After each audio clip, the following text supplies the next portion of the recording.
Durante meses a terra não deu nada, até que ele se ajoelhou e o céu se abriu.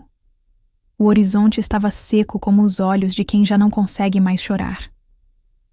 Joaquim olhava para a vastidão de sua terra rachada, lembrando dos campos verdes que um dia haviam existido ali.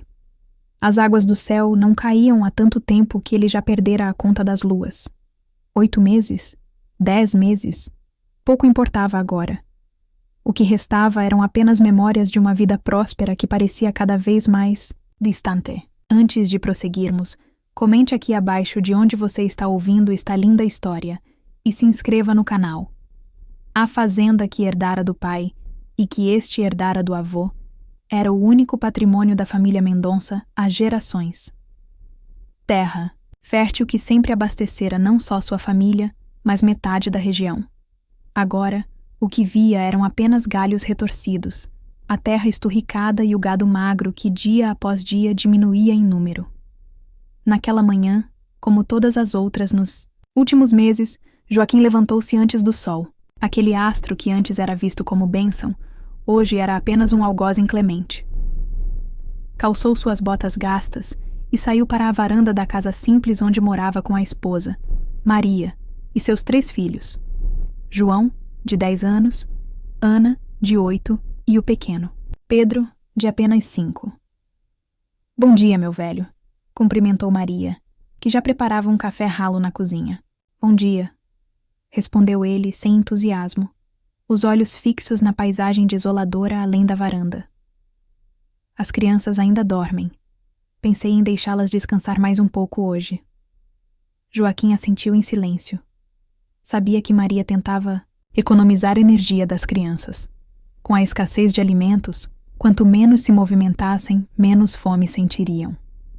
Vi que só restaram 2 sacos de farinha e um pouco de feijão, disse Maria, colocando uma xícara de café na frente do marido.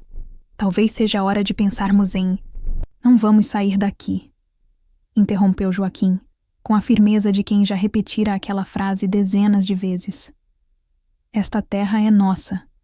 Meu pai não saiu quando a seca de 78 veio, nem meu avô na grande seca de 53. Não seremos nós a abandonar o que é nosso. Maria suspirou, sentando-se ao lado do marido. Joaquim, não é sobre abandonar. É sobre sobreviver. As crianças estão cada dia mais magras. João mal consegue ajudar com as tarefas sem se cansar. Ana chora de fome à noite quando pensa que não estamos ouvindo. E Pedro... Sua voz falhou. Ele nem sabe o que é ver chuva. Nasceu quando a seca já começava. Joaquim fechou os olhos, sentindo o peso de cada palavra da esposa. Ele sabia que ela tinha razão. A cidade grande, a cerca de 200 quilômetros dali, oferecia pelo menos a possibilidade de trabalho, de comida na mesa. Mas algo dentro dele se recusava a deixar aquela terra. Era como se, ao partir, estivesse traindo não apenas seu pai e seu avô, mas a si mesmo, a sua própria essência. Só mais um pouco, Maria, pediu, sua voz quase um sussurro. Só mais um pouco. Naquela tarde, Joaquim caminhou até o que restava de sua plantação. Alguns pés de milho teimavam em se manter de pé, mas as espigas eram pequenas e mal formadas. As poucas galinhas que ainda tinham ciscavam o chão em busca de algo que já não existia mais. À distância, podia ver o poço que meses atrás secara completamente. Enquanto caminhava, seus pensamentos o levaram de volta a uma conversa que tivera com seu pai quando ainda era menino, durante outra seca, menos severa que esta. Pai, por que não vamos embora como os Silvas? Perguntara o jovem Joaquim.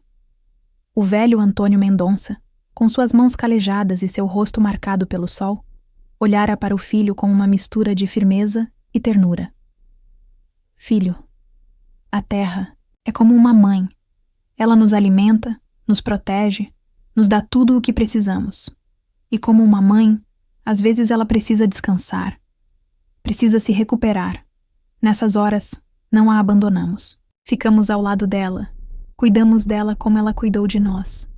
Porque sabemos que, mesmo que demore, ela vai se recuperar e voltar a nos alimentar. Essas palavras haviam ficado gravadas na memória de Joaquim. Mas agora, diante da realidade devastadora, elas pareciam mais um eco distante de um tempo que talvez não voltasse mais. Ao voltar para casa, encontrou João tentando consertar uma cerca quebrada. O menino, antes forte e cheio de energia, agora tinha os braços finos e o rosto pálido. Mesmo assim, trabalhava com determinação. Pai, consegui amarrar a cerca, como o senhor me ensinou, disse o menino com um sorriso orgulhoso, mas cansado. Joaquim sentiu um nó na garganta. Como podia continuar submetendo sua família a isso? Maria tinha razão. Talvez fosse hora de pensar de forma diferente. Naquela noite, depois que as crianças dormiram, Joaquim e Maria conversaram em voz baixa, na cozinha. Falei com Dona Clemência hoje, disse Maria, referindo-se à única vizinha que ainda restava num raio de quilômetros.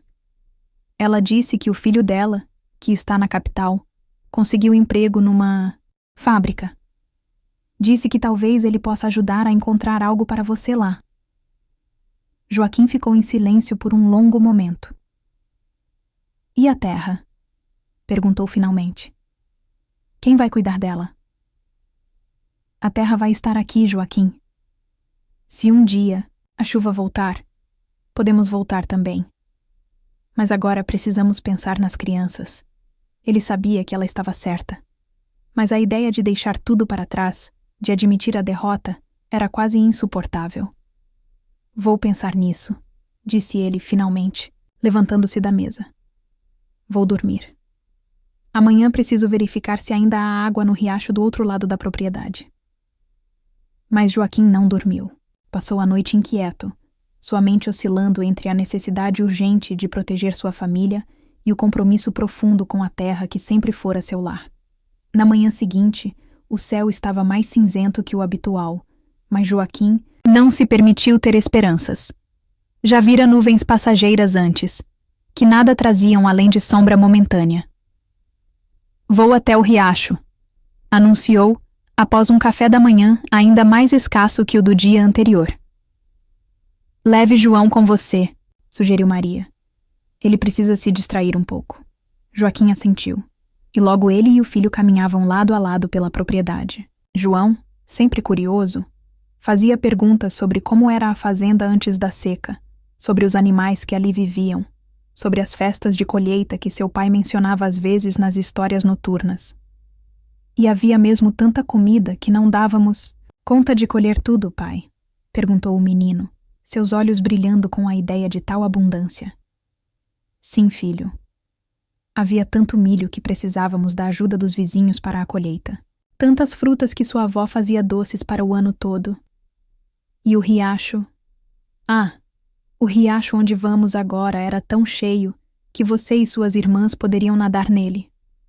O rosto de João se iluminou com a imagem, mas logo a realidade voltou a pesar sobre seus pequenos ombros. Será que um dia vai ser assim de novo, pai? Joaquim hesitou.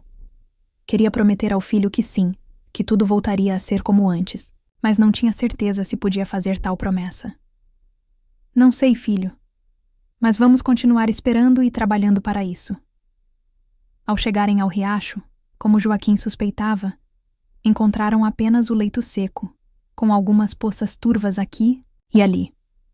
Não era suficiente nem para matar a sede de um homem, quanto mais para irrigar uma plantação ou saciar o gado. Pai, olhe! Exclamou João de repente, apontando para algo no meio do leito seco. Joaquim seguiu o dedo do filho e viu um pequeno broto verde emergindo entre as pedras. Era apenas uma planta frágil, provavelmente uma erva daninha resistente, mas estava viva, teimando em existir apesar de tudo. Algo naquela visão tocou Joaquim profundamente. Aquela plantinha insignificante, cercada por morte e desolação, ainda encontrava forças para crescer, para buscar a luz. É bonita, não é, pai? Perguntou João, ajoelhando-se para observar melhor o pequeno milagre. Sim, filho. É muito bonita. Naquele momento, uma ideia surgiu na mente de Joaquim.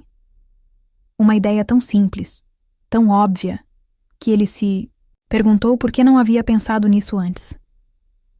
João, vá para casa e diga à sua mãe que estarei de volta para o almoço, pediu ele, sua voz subitamente animada. Onde o senhor vai, pai? Vou... Joaquim hesitou.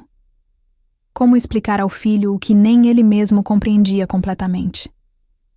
Vou conversar com a terra. João olhou para o pai com curiosidade, mas não questionou. Assentiu e correu de volta para casa, com mais energia do que demonstrara em semanas. Quando o menino desapareceu de vista, Joaquim olhou ao redor. Estava sozinho naquele vale seco, apenas ele e a vastidão da terra ressequida. Então, lentamente, ajoelhou-se. A terra dura machucou seus joelhos, mas ele não se importou. Fechou os olhos e, pela primeira vez em muito tempo, permitiu-se sentir toda a dor, todo o medo, toda a incerteza que vinha reprimindo. Eu não sei mais o que fazer, sussurrou para a terra.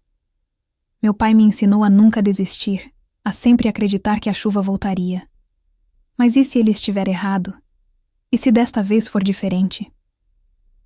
O silêncio ao redor era quase ensurdecedor. Apenas o vento ocasional perturbava a quietude do vale.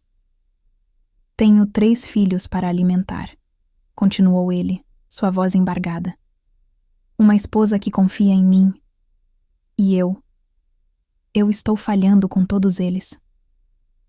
As primeiras lágrimas começaram a cair, umedecendo a terra ressecada sob seus joelhos.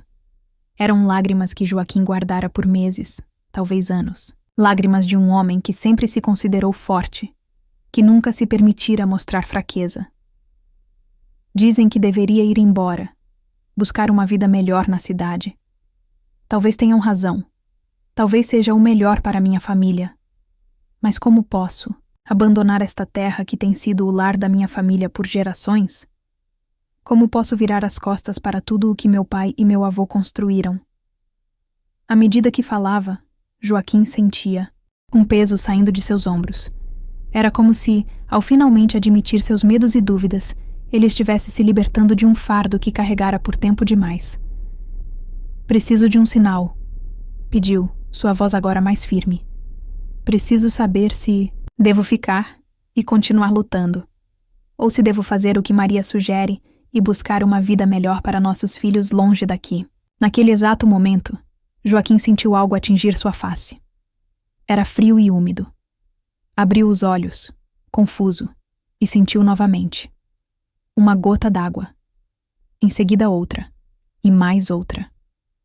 Olhou para o céu e viu que as nuvens cinzentas haviam se adensado, formando um manto escuro sobre o vale. E então, como se os céus tivessem ouvido sua súplica, a chuva começou a cair. Primeiro foram apenas algumas gotas esparsas, que marcavam a terra seca deixando pequenas crateras. Depois, um chuvisco leve, que umedecia superficialmente o solo.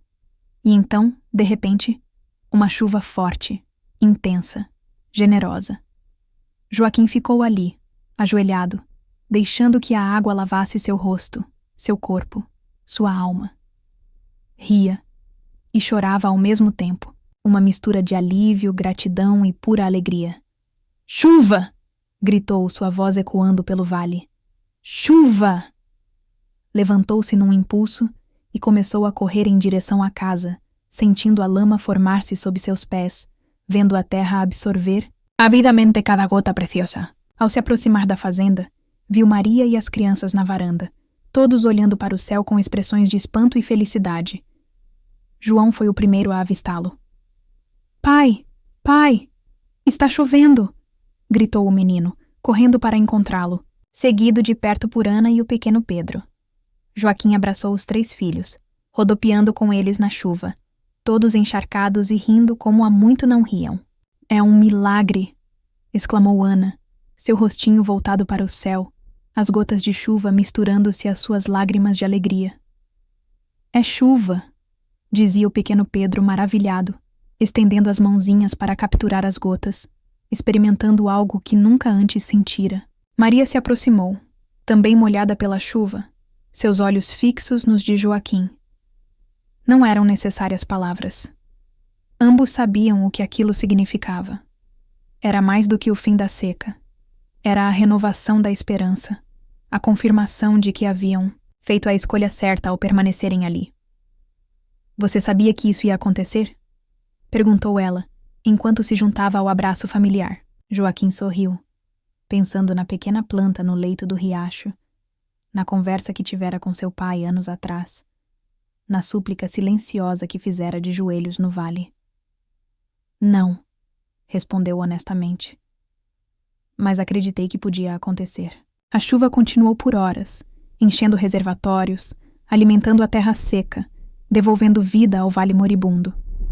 Quando finalmente diminuiu para uma garoa leve, Joaquim e sua família já haviam improvisado baldes e recipientes para coletar o máximo de água possível. O céu, agora mais claro, ainda prometia mais chuva nos dias seguintes. Joaquim olhou para sua terra e, pela primeira vez em muito tempo, viu não o que ela era naquele momento, mas o que ela seria novamente. Verde, fértil, viva. 3 meses depois, a fazenda dos Mendonça era quase irreconhecível. Os campos, antes ressequidos, agora estavam verdes e vibrantes. O riacho corria cheio, suas águas claras refletindo o céu azul. As galinhas haviam se multiplicado, o gado engordado, e a plantação de milho estava alta e promissora. Sentado na varanda, Joaquim observava seus filhos brincando no pomar recém-recuperado. João ajudava as irmãs a colher algumas frutas maduras, enquanto Pedro corria atrás de uma galinha, rindo às gargalhadas. Maria saiu da cozinha, trazendo um bolo recém-assado, o primeiro em muitos meses. O aroma doce preenchia o ar, misturando-se ao cheiro da terra úmida e das flores, que começavam a brotar por toda parte. Parece que foi há uma eternidade, não é? Comentou ela, sentando-se ao lado do marido. O quê? A seca. Os dias em que pensamos em desistir. Joaquim assentiu, seus olhos ainda fixos nos filhos. Sabe, continuou Maria, nunca perguntei o que você foi fazer naquele dia. João disse que você ia conversar com a terra. O que aconteceu realmente? Joaquim ficou em silêncio por um momento, relembrando o dia em que se ajoelhara no vale seco, desesperado e sem esperança, apenas para ver o céu se abrir minutos depois. Acho que finalmente entendi o que meu pai queria dizer, respondeu ele, finalmente. Sobre a terra ser como uma mãe, sobre cuidarmos dela nos momentos difíceis. Maria o olhou, curiosa. Naquele dia percebi que não se tratava apenas de ficar e esperar passivamente. Era sobre ter fé, sim, mas também sobre reconhecer minha própria vulnerabilidade, minhas dúvidas, meus medos. Era sobre me conectar verdadeiramente com esta terra, não apenas como um fazendeiro, mas como parte dela. E foi isso que fez. A chuva vir? Perguntou Maria com um leve sorriso. Joaquim riu. Não sei se foi isso que fez a chuva vir, Maria. Talvez tenha sido apenas uma coincidência, o fim natural de um ciclo de seca. Ou talvez... Ele hesitou, buscando as palavras certas. Talvez quando nos ajoelhamos e admitimos nossa pequenez diante do mundo, quando deixamos de lado o orgulho e a teimosia e simplesmente pedimos ajuda, o universo encontra uma maneira de responder. Maria pegou sua mão, apertando-a gentilmente. Seja como for, estou feliz que ficamos, disse ela. Estou feliz que não desistimos. Joaquim olhou para sua terra, para sua família, para a vida que haviam construído e quase perdido, apenas para recuperá-la de forma ainda mais plena. Eu também, Maria, respondeu, sentindo uma paz profunda que nunca antes experimentara. Eu também. Naquela noite, enquanto a família Mendonça se reunia ao redor da mesa para uma refeição farta, a primeira em muitos meses, Joaquim olhou para o céu estrelado através da janela. Lembrou-se do desespero que sentira, da oração silenciosa que fizera ajoelhado na terra seca e do milagre que se seguira. E soube, com uma certeza que vinha do fundo de sua alma, que algumas vezes, quando tudo parece perdido, quando a terra não dá mais nada e o céu parece de bronze, Tudo o que precisamos fazer é nos ajoelhar, em humildade, em súplica, em rendição, para que os céus finalmente se abram sobre nós, trazendo não apenas a chuva que alimenta a terra, mas também a esperança que alimenta o espírito. O que você achou desta história? Temas várias, como está no canal, se inscreva para acompanhar mais histórias.